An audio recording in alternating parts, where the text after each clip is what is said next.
नमस्कार,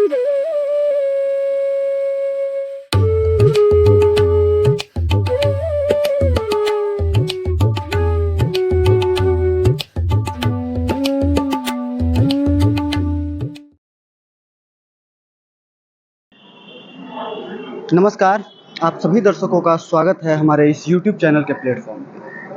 आज के एपिसोड में हम बात करेंगे सारण लोकसभा क्षेत्र के बारे में।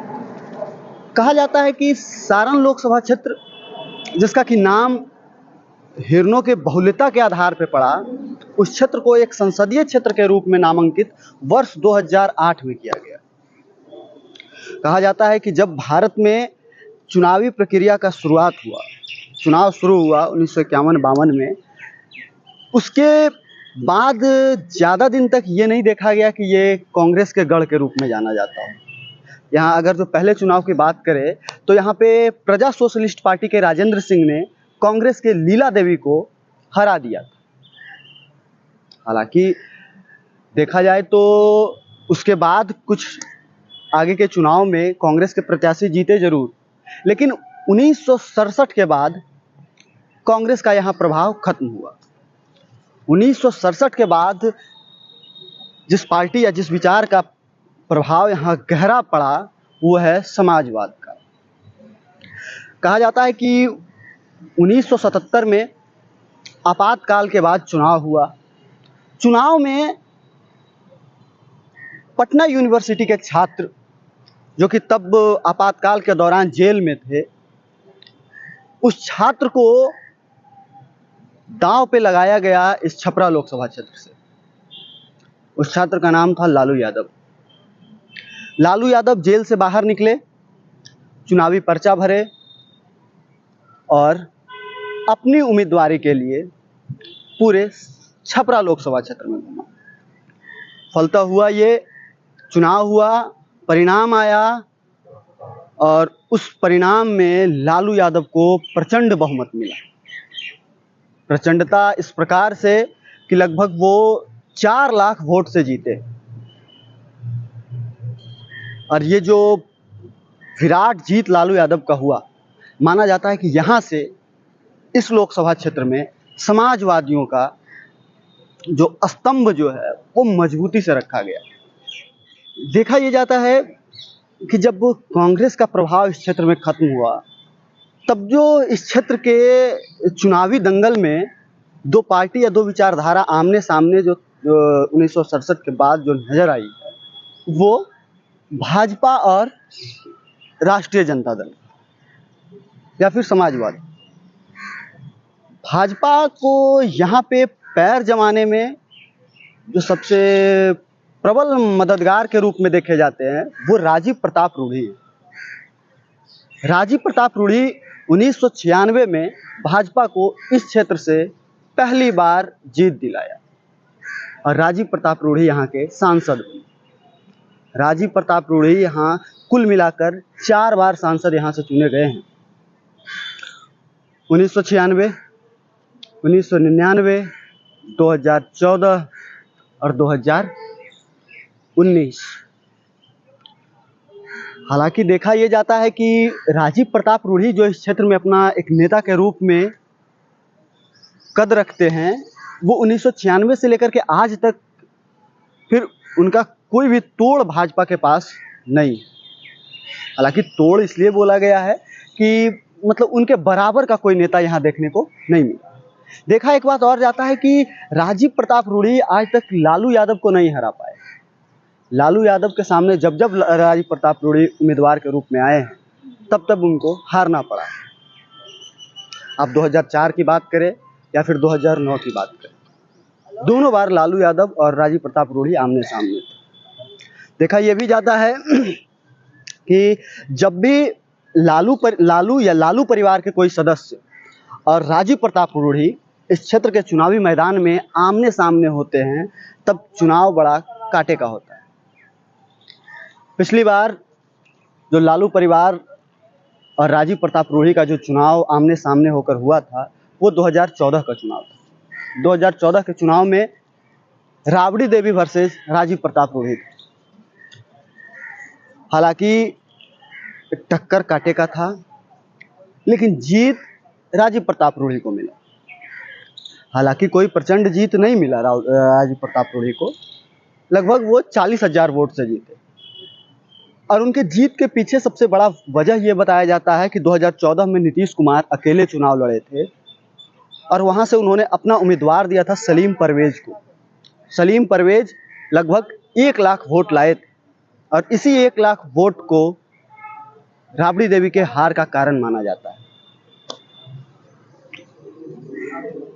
देखा जाए तो इस बार का जो चुनाव चल रहा है, इस बार के भी चुनाव में छपरा लोकसभा क्षेत्र, जो कि 2008 के बाद सारण लोकसभा क्षेत्र के नाम से जाना जाता है, उस चुनाव क्षेत्र में इस बार राजीव प्रताप रूढ़ी हैं और इनके सामने लालू यादव के बेटी रोहिणी आचार्य हैं। रोहिणी आचार्य को आप जान रहे होंगे। हालांकि रोहिणी आचार्य वो राजनीति में नई नहीं, लगभग 1.5 साल पहले वो ज़्यादा प्रकाश में आई जब उन्होंने लालू यादव को किडनी दिया। हालांकि उससे पहले भी अगर जो देखेंगे तो वो सोशल मीडिया के माध्यम से अपने भाई तेजस्वी यादव और अपनी पार्टी राष्ट्रीय जनता दल के लिए मुखर नजर आई। शायद यही वजह रहा कि लालू यादव ने रोहिणी आचार्य को सारण से टिकट दिया, क्योंकि लालू यादव को इस चुनावी क्षेत्र से आशा भी बहुत है, विश्वास भी बहुत है और उनका जन समर्थन भी यहाँ बहुत है।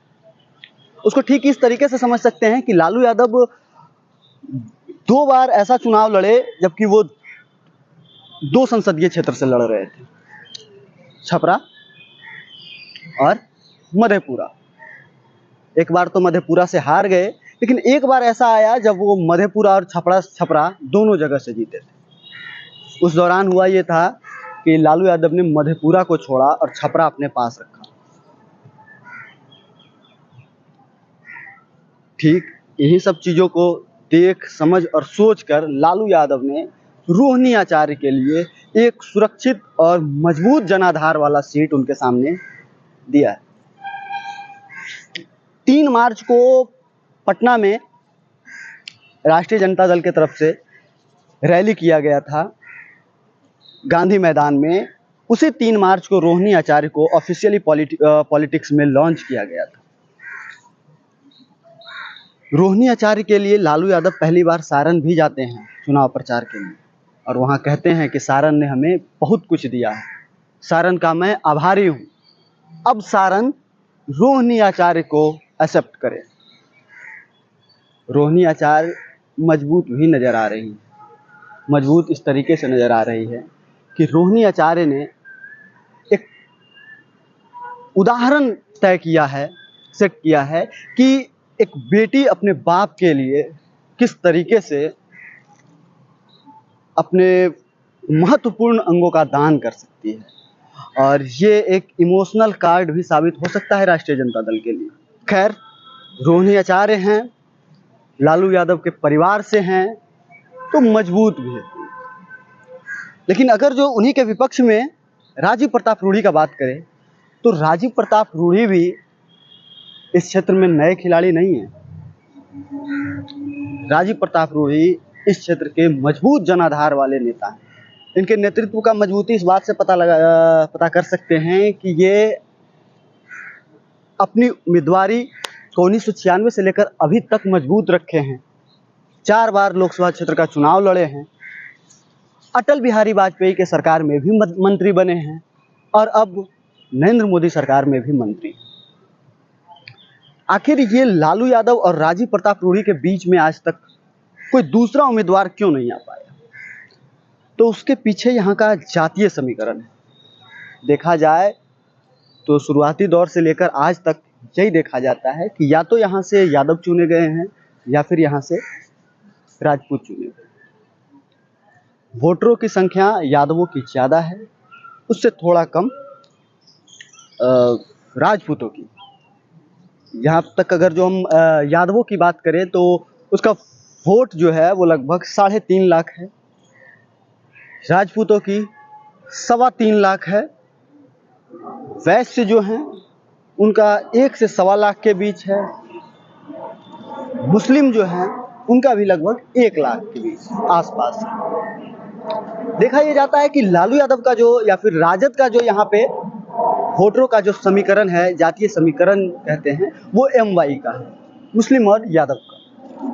वहीं अगर जो भाजपा के लिए देखें तो वो राजपूत और वैश्य समाज या जाति के लोगों को अपना वोटर मानती है और अपनी उम्मीदवारी को मजबूत उम्मीदवारी कहती है। हालांकि जब चुनाव और चुनावी क्षेत्र का इतिहास और वर्तमान का जब विश्लेषण किया जाता है, तब इस तरीके के कई प्रकार के लोग समीकरण बनाते हैं और उस समीकरण के आधार पे लोग कई प्रकार के कयास भी लगाते नजर आते हैं।